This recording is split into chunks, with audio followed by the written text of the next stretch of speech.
5, 4, 3, 2, 1, go!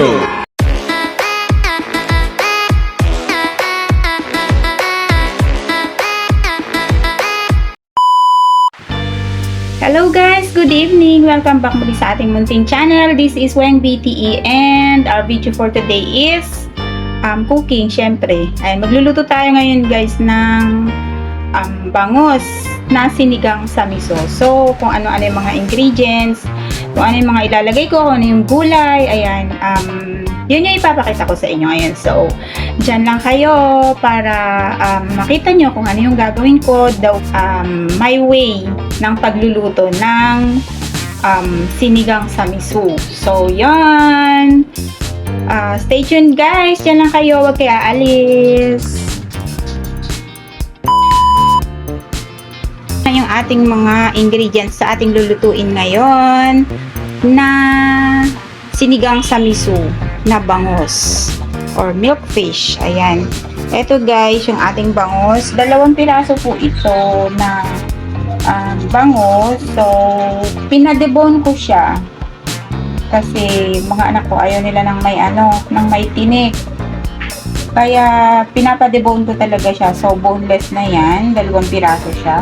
And ako na yung nag-slice dito sa bahay according to my preference. Ayan no.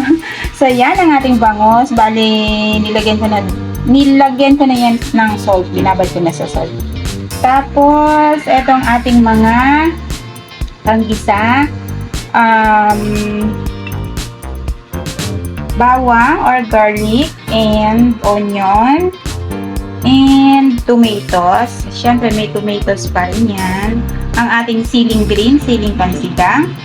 Ang ating miso paste. At meron din tayong sinigang sa miso na mixture. So, eto kasi hindi naman siya maasim. So, maglalagay ako ng gusto kasi nila maasim. So, maglalagay pa rin ako niya ng sinigang sa miso. And ang ating paminta. Yan. At ang ating gulay ay mustasa. Yan. Masarap po ito.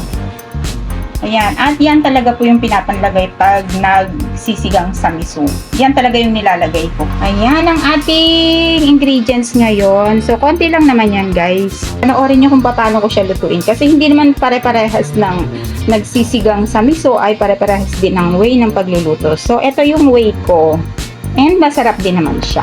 So, yan. Diyan lang kayo, guys. See you later. Ayan. Magpainit na po tayo ng oil.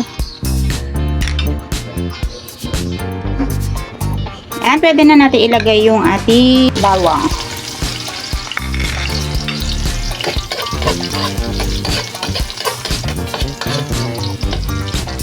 And then, yung ating onion.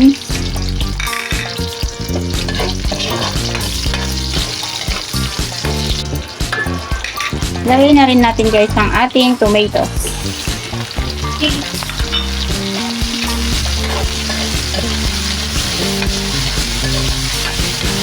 Yan. Durugin natin yung kamatis para kumatas. Mas malalaki sa cherry tomato yung aking kamatis.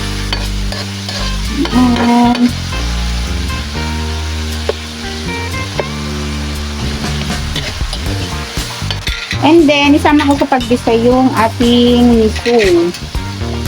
Ayan, ang ating miso. Gisa na rin natin.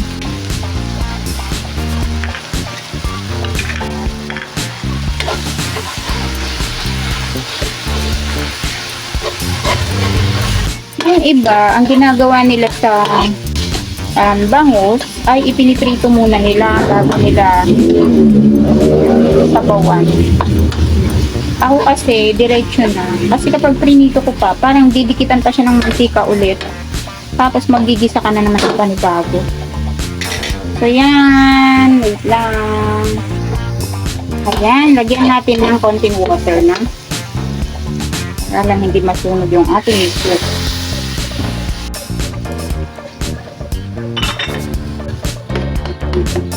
Yan, lagyan na natin guys yung mga bangus.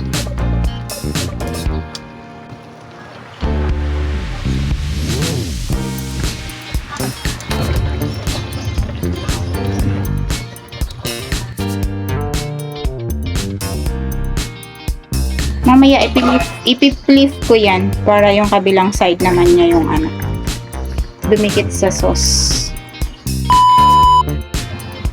Yan, need na natin i-pleaf yung mga bangus.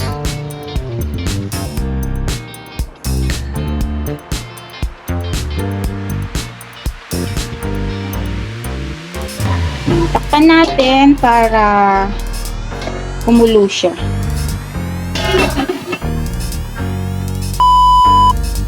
Yan, check na natin.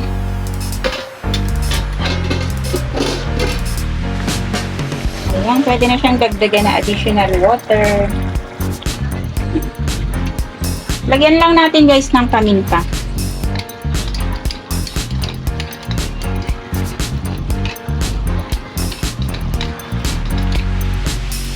Ayan.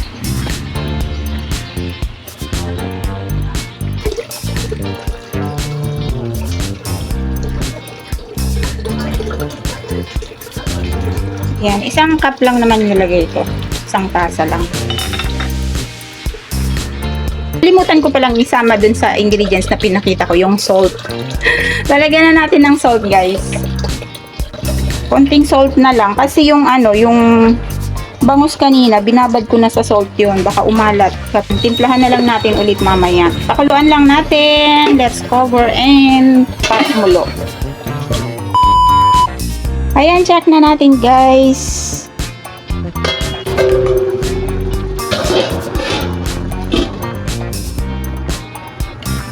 Hindi ka pwedeng halo ng halo dito kasi madudurog yung ano, di ba nga boneless yung bangus. Madudurog siya kapag hinalo ng hinalo. Kaya mildly lang. Super mild ang paghalo. So, tikman natin kung tama na yung alat niya. Medyo okay na. Pwede na natin ilagay yung ating sinigang mix. Kasi wala talaga siyang asim. Haluin lang natin ulit. Mga 2 minutes. Check natin ulit. Ayan. And tikman natin bago ilagay yung ano. Bago natin ilagay yung ating gulay, check na natin yung lasa. Kung tama na ba. Nilagay ko pala guys yung ano, buong 23 grams na sinigang mix. Yan.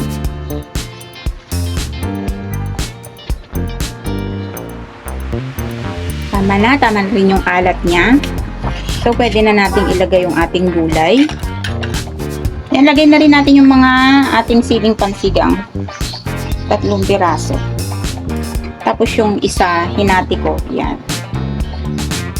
Hinati ko sa gitna para kumatas siya. Lagay na natin yung ating gulay. Ayan. Etong ano, alam nyo ba tong mustasa? Medyo may pagkamaasim na rin siya eh. Kaya pangdagdag lang dun sa asim ng ano, nung ating sabaw, ng ating mix. Yan, takpan natin.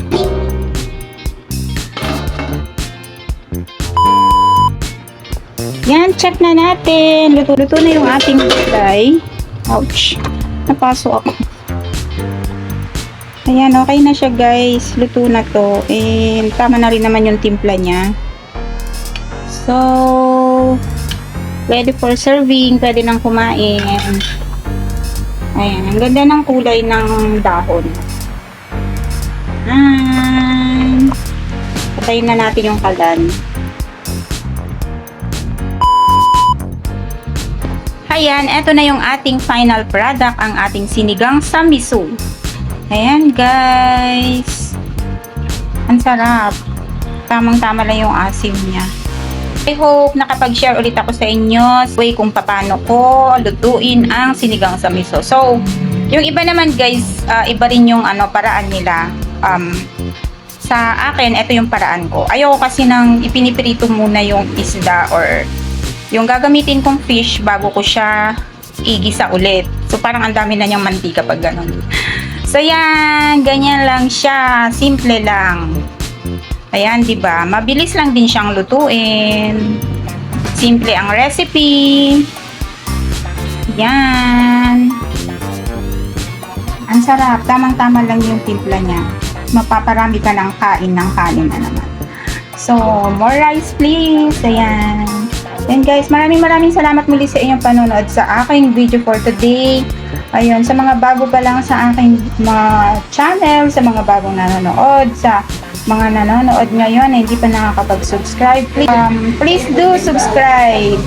Thank you rin po sa aking mga friendship na nandiyan lang at nanonood at nagsusupport sa aking mga ina-upload na videos. Maraming salamat. Thank you so much. Bye. Keep safe everyone.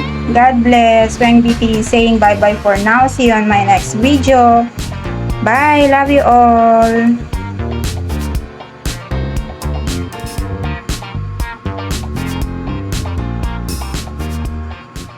Smile in your heart. You brighten my day, showing me my